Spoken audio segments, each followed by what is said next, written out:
시대의 소망 제41장 갈릴리에서의 위기. 백성들이 당신을 왕이라 선언하는 것을 금하셨을 때에 그리스도께서는 당신의 생애의 전환점에 이르렀다는 것을 아셨다. 오늘 예수님을 왕으로 추대하기를 원하였던 군중들이 내일은 당신에게서 돌아설 것이었다. 이기적인 야심이 실망을 당하게 될 때에 그들의 사랑은 증오로, 찬송은 저주로 변할 것이었다.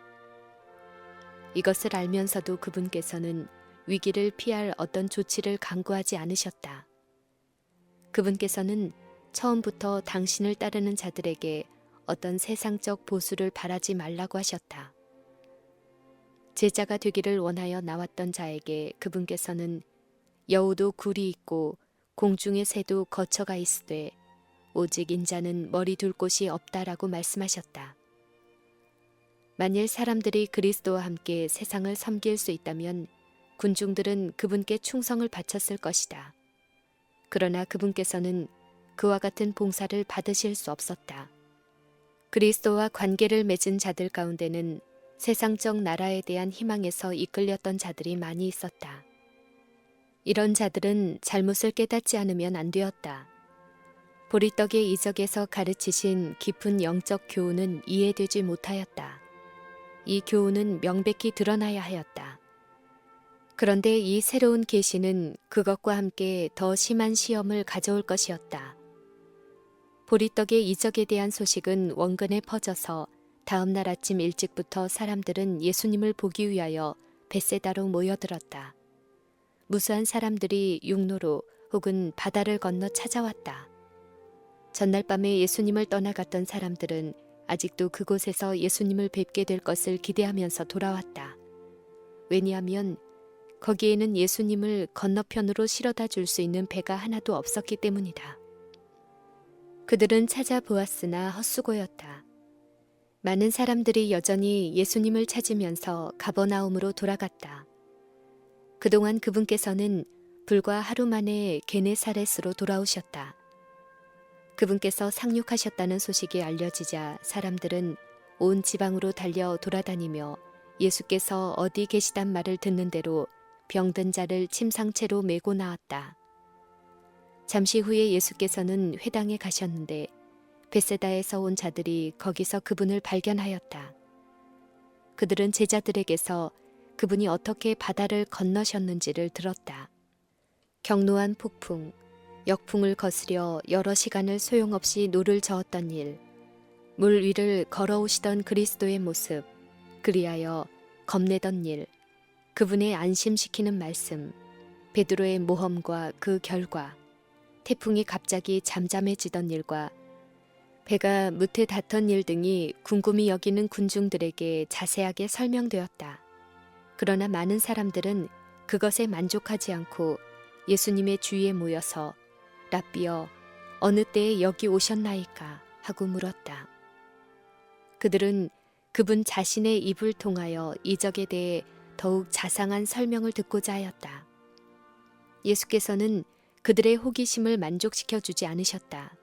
그분께서는 너희가 나를 찾는 것은 표적을 본 까닭이 아니요 떡을 먹고 배부른 까닭이로다 라고 슬픈 듯이 말씀하셨다.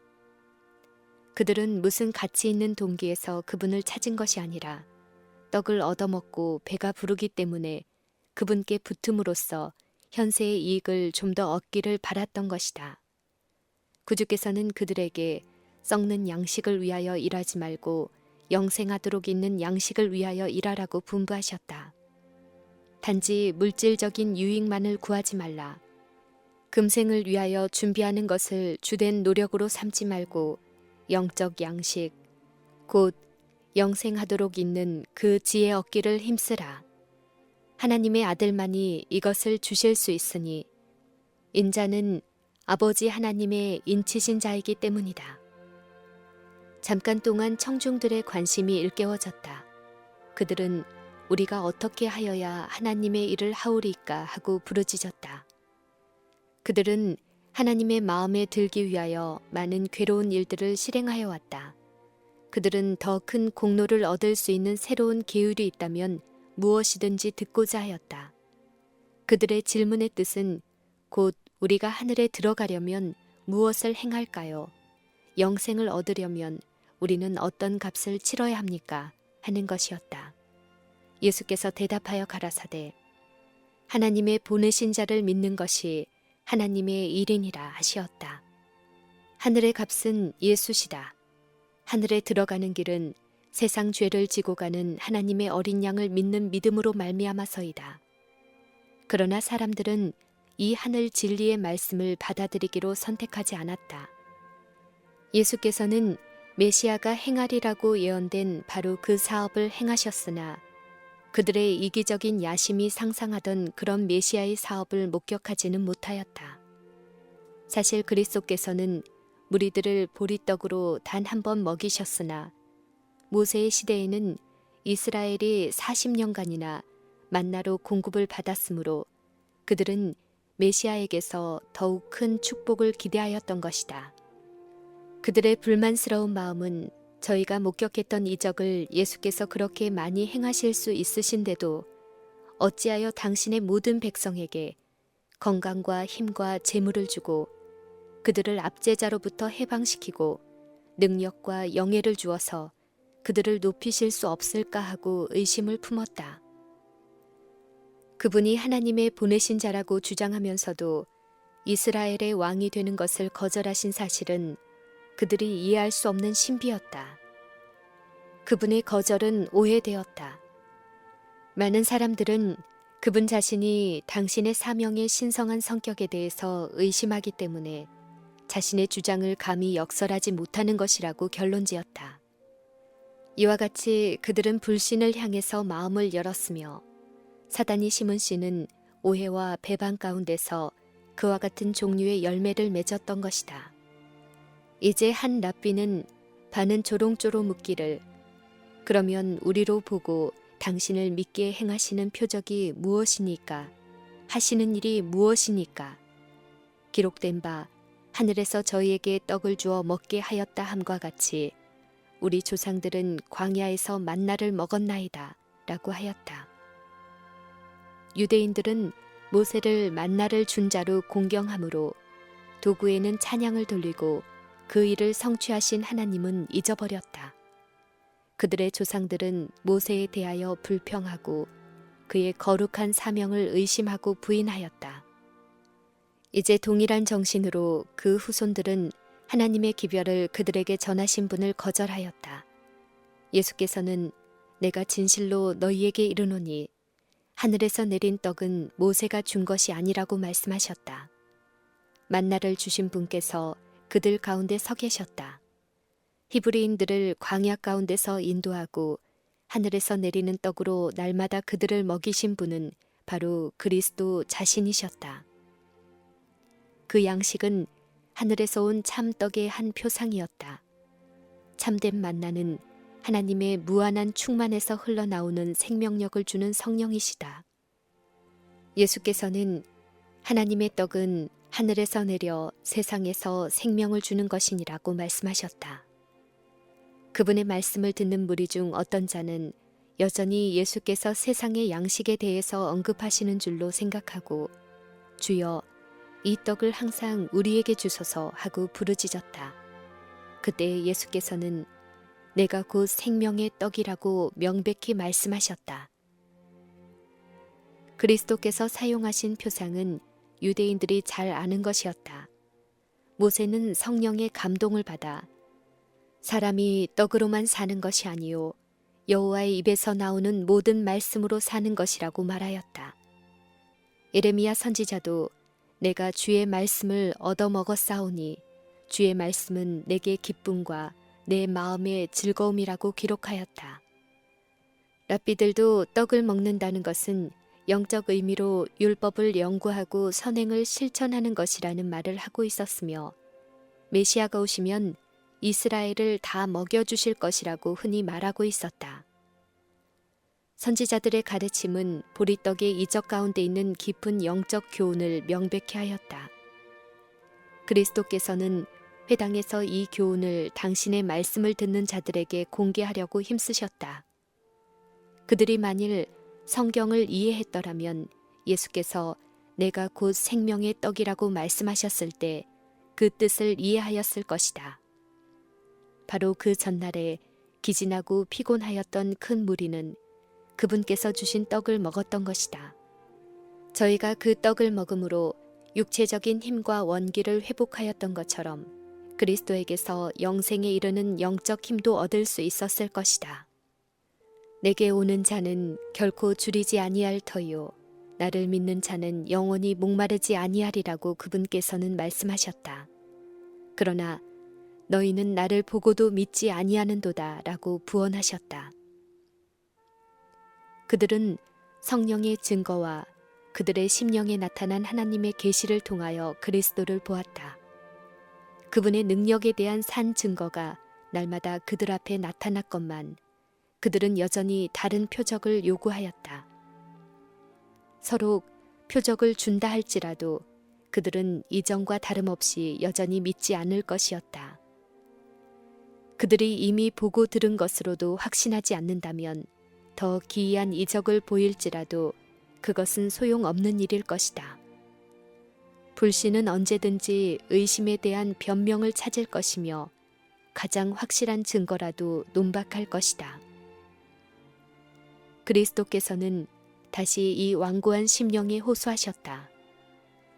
내게 오는 자는 내가 결코 내어줬지 아니하리라. 그분께서는 믿음으로 당신을 영접한 자는 다 영생을 얻을 것이라고 말씀하셨다. 한 사람도 잃어버려질 수 없다. 바리새인들과 사두개인들은 장래의 생명에 대해 논쟁할 필요가 없었다. 사람들은 죽은 자를 위한 절망적인 슬픔으로 더 이상 통곡할 필요가 없다. 내 아버지의 뜻은 아들을 보고 믿는 자마다 영생을 얻는 이것이니 마지막 날에 내가 이를 다시 살리리라. 그러나 백성들의 지도자들은 성이 나서 이는 요셉의 아들 예수가 아니냐. 그 부모를 우리가 아는데 제가 지금 어찌하여 하늘로서 내려왔다 하느냐 하였다. 그들은 예수님의 미천한 가문에 대하여 경멸조로 언급함으로써 편견을 일으키고자 애썼다.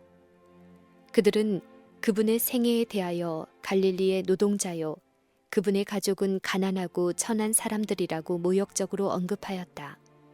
그들은 이 불황무식한 목수의 주장은 거들떠볼 가치도 없다고 주장하였다. 그분께서 신비로운 탄생을 하셨다는 이유로 그들은 그분의 태생이 수상하다고 암시함으로써 그분의 탄생의 인간적 환경을 그분의 경력 가운데 한 오점이라고 주장하였다. 예수께서는 당신의 탄생의 오묘를 설명하려고 시도하지 않으셨다.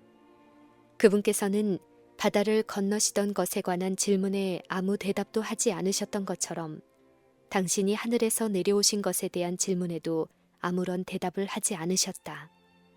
그분은 당신의 생애의 특징을 이룬 이적의 주의를 환기시키지 않으셨다. 그분은 자원하여 스스로 명성을 거절하고 종의 모양을 취하셨다. 그러나 그분의 말씀과 업적은 당신의 품성을 드러냈다.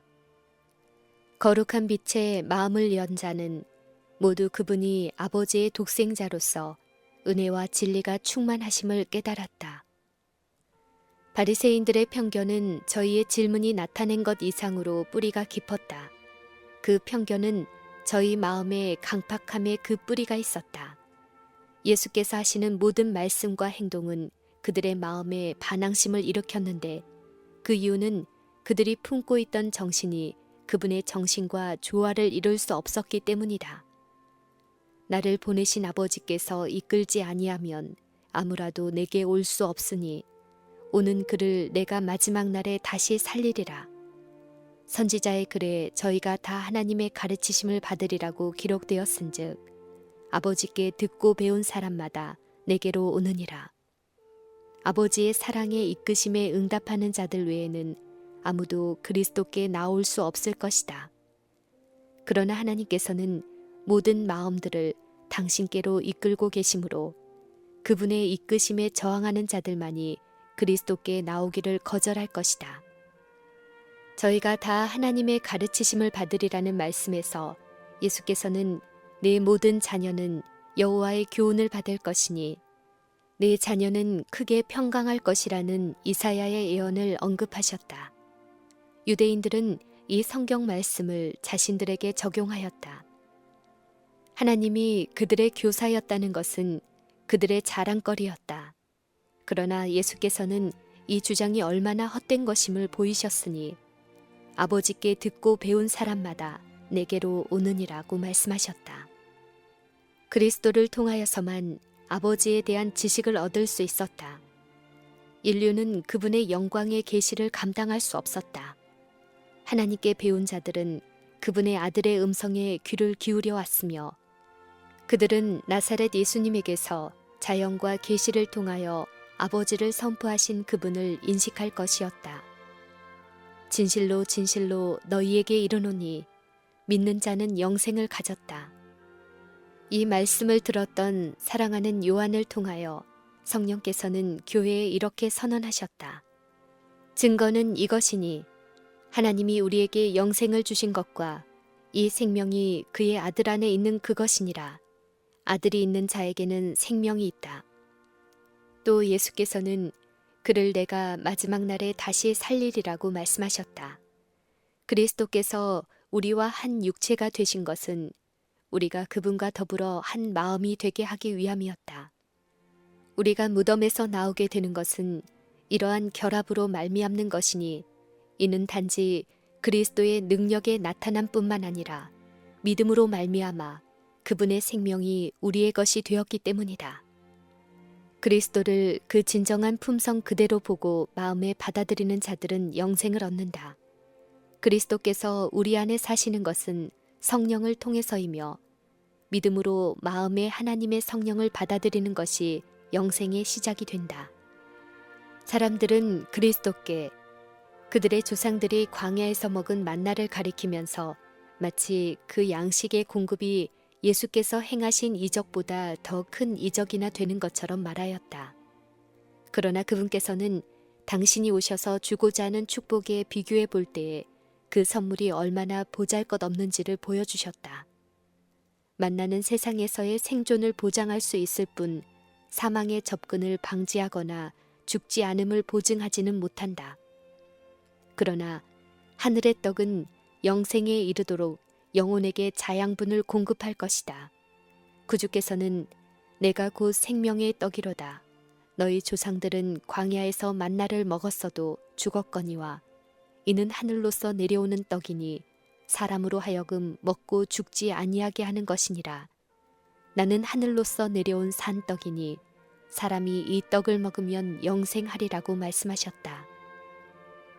그리스도께서는 이제 이 상징에 다른 상징을 첨가하신다. 그분께서 오직 죽으심으로써만 사람들에게 생명을 주실 수 있으셨다.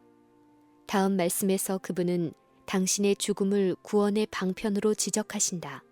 그분은 나의 줄 떡은 곧 세상의 생명을 위한 내 살이로다 라고 말씀하신다. 유대인들은 멸하는 천사가 애굽의 집들을 칠 때에 이스라엘 백성이 구원받은 밤을 기념하여 예루살렘에서 유월절을 경축하려고 하였다. 하나님께서는 그들이 유월절 양에서 하나님의 어린 양을 보고 그 표상을 통하여 세상에 생명을 주기 위하여 자신을 바치신 분을 받아들이기를 원하셨다. 그러나 유대인들은 표상 그 자체를 가장 중요시하는 반면에 그 의미는 무시하였다. 그들은 주님의 몸을 식별하지 못하였다. 유월절 봉사에서 상징된 동일한 진리가 그리스도의 말씀을 통해 가르쳐졌다. 그러나 그 진리는 여전히 식별되지 못하였다. 이제 랍비들은 성을 내면서 이 사람이 어찌 능히 제사를 우리에게 주어 먹게 하겠느냐라고 부르짖었다. 그들은 마치 니고데모가 사람이 늙으면 어떻게 날 수 있겠삼나이까 라고 물었을 때 하였던 것처럼 그분의 말씀을 문자적인 의미로 이해하는 채 하였다. 그들은 어느 정도 예수님의 말씀의 의미를 이해하였으나 그것을 기꺼이 시인하려고 하지 않았다. 그분의 말씀을 곡해함으로써 그들은 사람들이 그분께 대하여 편견을 품게 되기를 원하였다. 그리스도께서는 당신의 상징적인 표현을 누그러뜨리지 않으셨다. 그분은 오히려 더 강력한 말로 그 진리를 반복하셨다. 내가 진실로 진실로 너희에게 이르노니 인자의 살을 먹지 아니하고 인자의 피를 마시지 아니하면 너희 속에 생명이 없느니라. 내 살을 먹고 내 피를 마시는 자는 영생을 가졌고 마지막 날에 내가 그를 다시 살리리니 내 살은 참된 양식이요 내 피는 참된 음료로다. 내 살을 먹고 내 피를 마시는 자는 내 안에 거하고 나도 그 안에 거하나니. 그리스도의 살을 먹고 피를 마시는 것은 그분께서 우리의 죄를 사하신다는 것과 우리가 그분 안에서 완전하게 된다는 것을 믿고 그분을 개인의 구주로 받아들이는 것을 의미한다. 우리가 그분의 성품에 참여하게 되는 것은 그분의 사랑을 바라보고 그것을 깊이 생각하고 그것을 흡수해 드림으로써이다. 음식이 신체에 영향을 주듯이 그리스도께서 영혼에 영향을 끼치셔야 한다.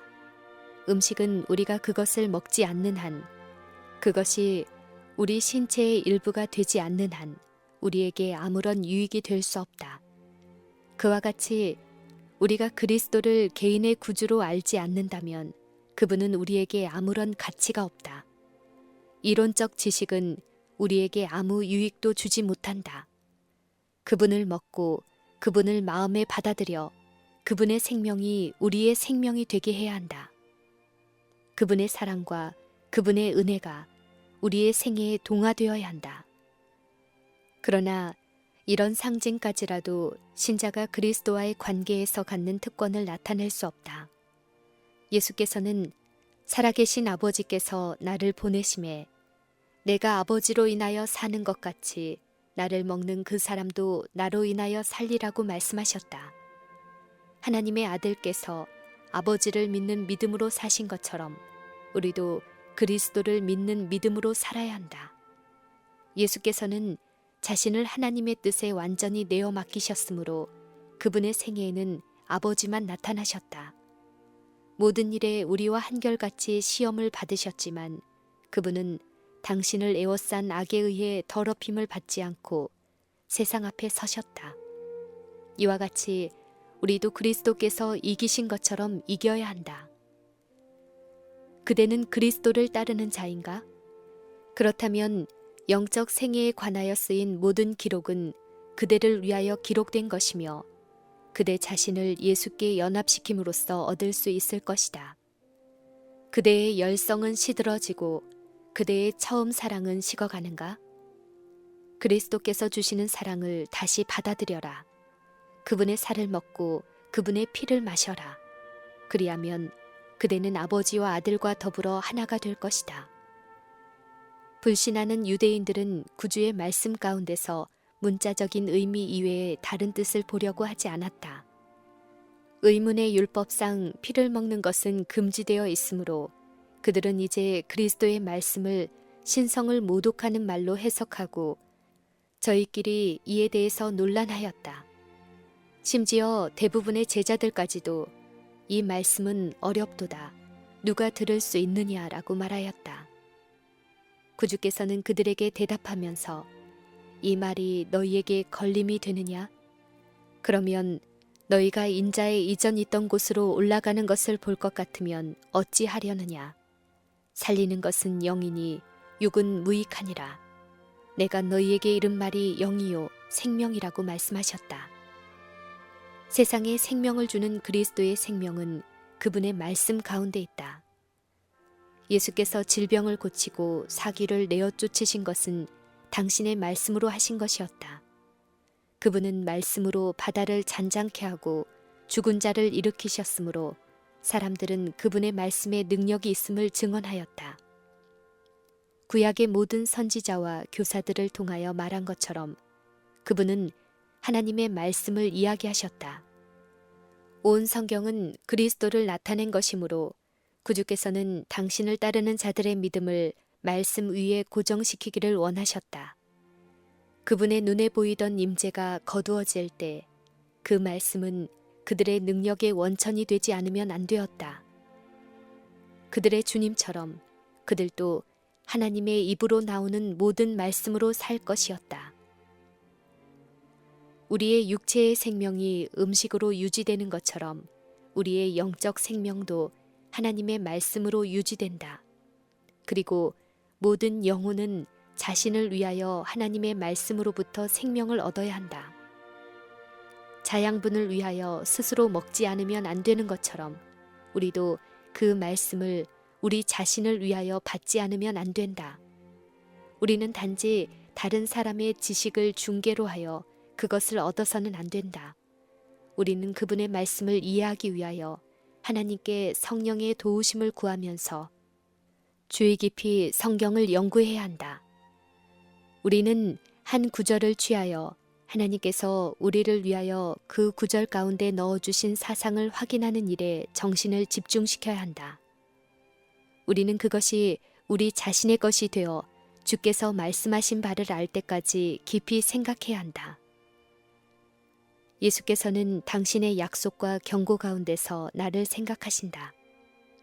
하나님이 세상을 이처럼 사랑하사 독생자를 주셨으니 이는 내가 저를 믿어 멸망치 않고 영생을 얻게 하려 하심이다. 하나님의 말씀에 기록된 경험이 나의 경험이 되어야 한다. 기도와 약속, 교훈과 경고는 나의 것이다. 내가 그리스도와 함께 십자가에 못 박혔나니 그런즉 이제는 내가 산 것이 아니요 오직 내 안에 그리스도께서 사신 것이라. 이제 내가 육체 가운데 사는 것은 나를 사랑하사 나를 위하여 자기 몸을 버리신 하나님의 아들을 믿는 믿음 안에서 사는 것이라. 이와 같이 진리의 원칙들을 믿음으로 받아들이고 흡수할 때 그것들은 자신의 일부가 되고 생명의 원동력이 된다. 심령에 받아들인 하나님의 말씀은 사상을 형성하고 품성을 발달시킨다. 믿음의 눈으로 예수님을 항상 바라봄으로써 우리는 힘을 얻게 될 것이다. 하나님께서는 당신의 줄이고 목마른 백성들에게 가장 귀중한 계시를 나타내실 것이다. 그들은 그리스도가 개인의 구주이심을 알 것이다. 그분의 말씀을 먹고 살 때 그들은 그것이 영이요 생명임을 발견할 것이다. 그 말씀은 본성적이며 세속적인 성정을 멸하고 그리스도 예수 안에 있는 새 생명을 나누어 준다. 성령께서는 보혜사로 심령에 임하신다. 변화시키는 그분의 은혜의 작용으로 말미암아 하나님의 형상이 제자 안에서 재창조되고 제자는 새로운 피조물이 된다. 사랑이 증오를 대신하고 마음은 신령한 모습을 받는다. 이것이 바로 하나님의 입에서 나오는 모든 말씀으로 산다는 것의 의미이다. 이것이 곧 하늘에서 내려오는 떡을 먹는 것이다. 그리스도께서는 당신과 당신을 따르는 자들과의 관계에 관한 신성하고도 영원한 진리를 말씀하셨다. 그분은 당신의 제자라고 주장하는 자들의 품성을 아셨으며 그분의 말씀은 그들의 믿음을 시험하였다. 예수께서는 그들이 당신의 교훈을 믿고 그대로 행해야 한다고 선언하셨다. 그분을 받아들인 모든 사람들은 그분의 본성에 참여하여 그분의 품성과 일치하게 될 것이었다. 이것은 그들이 간직한 야심을 포기하는 것까지 포함하였다. 그것은 그들 자신을 예수께 완전히 굴복시킬 것을 요구하였다. 그들은 스스로를 희생하는 온유하며 겸손한 마음을 가지라는 요구를 받았다. 만일 그들이 생명의 선물과 하늘의 영광을 받아 누리려고 한다면 그들은 갈바리 사람이 걸어가신 좁은 길을 행하지 않으면 안 된다. 그 시험은 너무나 컸다. 그분을 억지로 왕으로 삼으려던 자들의 열정은 식어갔다. 그들은 회당에서 하신 이 설교가 그들의 눈을 뜨게 하였다고 말하였다. 이제 그들은 비로소 깨달았다. 그들은 그분의 말씀은 당신이 메시아가 아니며 또한 그분과 더불어 관계를 맺는다 하여도 지상의 보상이 실현될 수 없다는 솔직한 고백이라고 생각하였다. 그들은 그분의 이적을 행하시는 능력을 환영하였다. 그들은 질병과 고통에서 벗어나기를 열망하였다. 그러나 그들은 그분의 자아 희생의 생애에 동참하려고 하지 않았다. 그들은 그분께서 말씀하신 오묘한 영적 왕국에는 관심을 갖지 않았다. 전에 그분을 찾았던 성실하지 못하고 이기적인 사람들은 더 이상 그분을 갈망하지 않았다.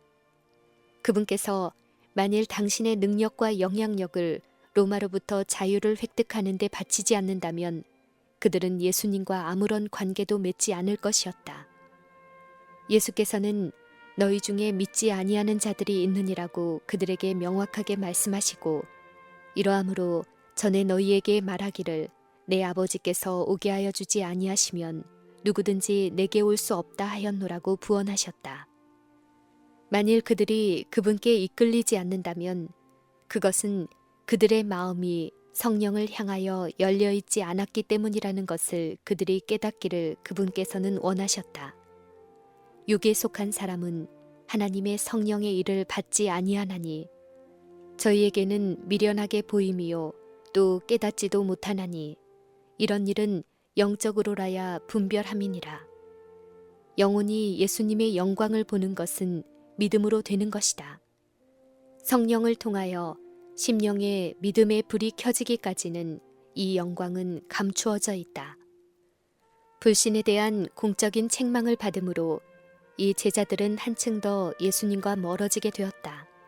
그들은 심히 불쾌하였다. 그리하여 그들은 구주를 상심하게 하고 바리새인들의 악의를 만족시키기를 바라면서 그분을 등지고 멸시하면서 떠나갔다. 그들은 선택하였다. 곧 정신이 없는 형식, 알맹이 없는 껍질을 취하기로 하였다. 그들의 결정은 그 후 다시 번복되지 않았는데 이는 그들이 더 이상 예수님과 같이 다니지 않았기 때문이다. 손에 키를 들고 자기의 타작마당을 정하게 하사 알곡은 모아 곳간에 들이리라. 이때는 깨끗하게 하는 시기들 중에 하나였다. 진리의 말씀에 의하여 쭉정이는 알곡과 분리되고 있었다. 그들은 너무나 허영심이 많고 독선적이어서 견책을 받을 수가 없었고 겸비의 생애를 감수하기에는 세상을 너무나 사랑하였으므로 대부분이 예수님에게서 떠나갔다. 많은 사람들이 지금도 그와 똑같은 일을 행하고 있다. 가버나움의 회당에서 이 제자들이 시험을 받은 것처럼 오늘날에도 사람들은 시험을 받고 있다. 사람들은 진리가 마음속에 들어올 때에 그들의 생애가 하나님의 뜻과 일치하지 않는다는 것을 깨닫는다. 그들은 자신에게 전적인 변화가 필요하다는 것을 깨달으면서도 극기의 사업을 기꺼이 감당하려고 하지 않는다. 그러므로 죄가 발각될 때 그들은 성을 낸다. 그 제자들이 이 말씀은 어렵도다. 누가 들을 수 있느냐라고 투덜거리면서 예수님을 떠난 것처럼 그들도 성을 내면서 떠나간다. 칭찬과 아첨은 그들의 귀를 즐겁게 할 것이나 진리는 환영을 받지 못한다.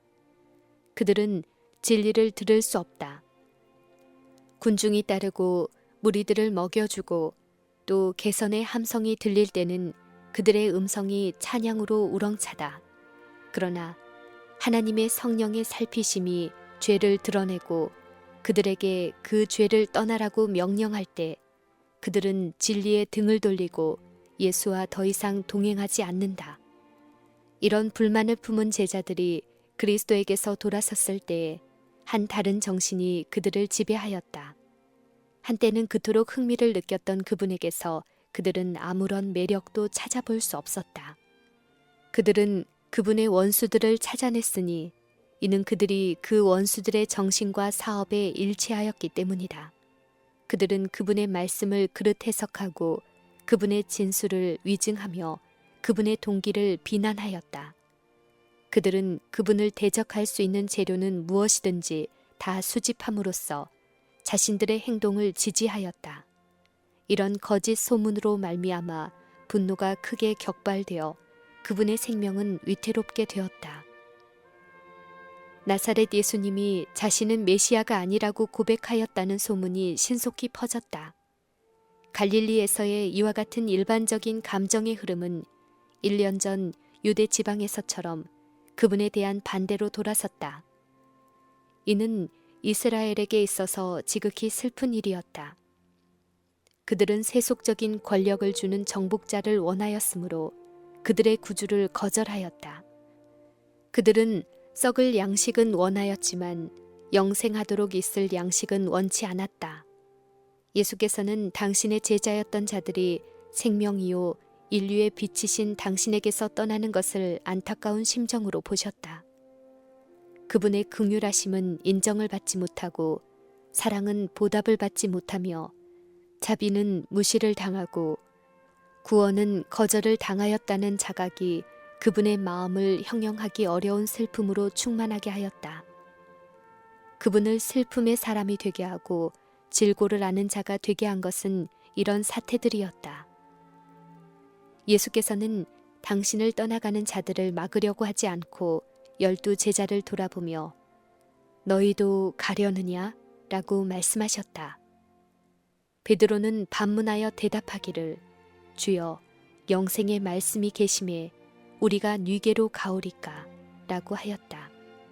그는 우리가 주는 살아계신 하나님의 아들 그리스도신 줄 믿고 알았삼나이다 라고 부언하였다.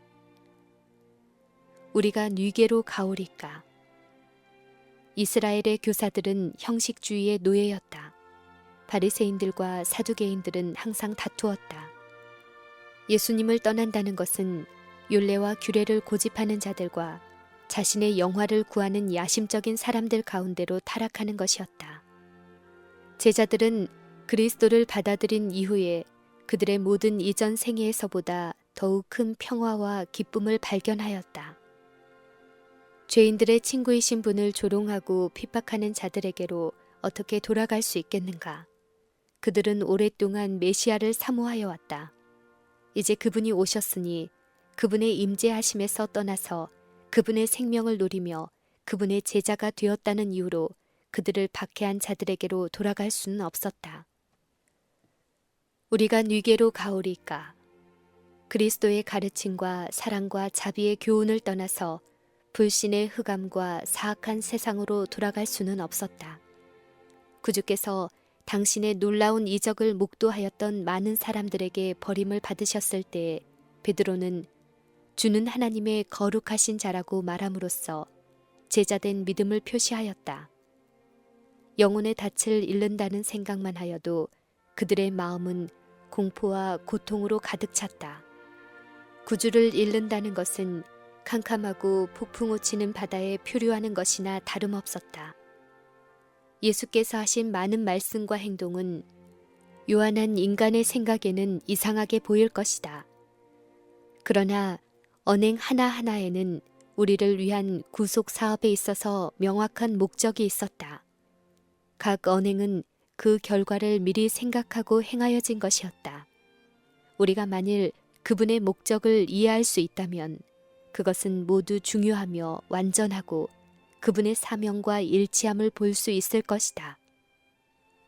우리는 지금 하나님께서 하시는 일과 방법은 이해할 수 없으나 사람들을 대하시는 모든 행동의 기저가 되는 그분의 크신 사랑을 식별할 수는 있다. 예수께 가까이 나가는 생애를 사는 자는 많은 경건의 오묘를 깨달을 것이다. 그는 품성을 시험하여 그 마음의 목적을 밝히 드러내는 책망케 하는 자비를 깨달을 것이다. 예수께서 당신의 많은 제자들이 돌아선 원인이 된 시험하는 진리를 제시하셨을 때에 그분은 당신의 말씀의 결과가 어떻게 될 것을 아셨다. 그러나 그분은 성취하실 자비의 목적을 가지고 계셨다. 그분께서는 시험이 올 때에 당신의 사랑하는 제자 하나하나가 심한 시련을 당할 것을 미리 보셨다. 겟세마네에서의 그분의 고뇌, 배신을 당해 십자가에 못 박히시는 일 등은 그들에게 가장 쓰라린 시련이 될 것이었다. 시험을 미리 주지 않으셨다면 단순히 이기적인 동기에서 움직이던 많은 사람들이 그들과 관련되었을 것이다. 그들의 주님이 심판정에서 선고를 받을 때 그분을 저들의 왕으로 환영하던 군중이 그분을 향하여 노성을 바라고 욕할 때 조롱하는 군중이 저를 십자가에 못 박게 하소서 하고 외칠 때, 다시 말하면 그들의 세속적인 야심이 실망을 당하였을 때에 이 이기주의자들은 예수께 대한 그들의 충성을 포기함으로써, 그렇지 않아도 가장 애호하던 희망이 소멸됨으로써 슬퍼하고 실망한 제자들에게 가일증 쓰라리고 마음 아픈 슬픔을 안겨주었을 것이다. 그 어두운 시기에 그분에게서 돌아선 자들의 모본이 다른 사람들까지 데려갔을 것이다.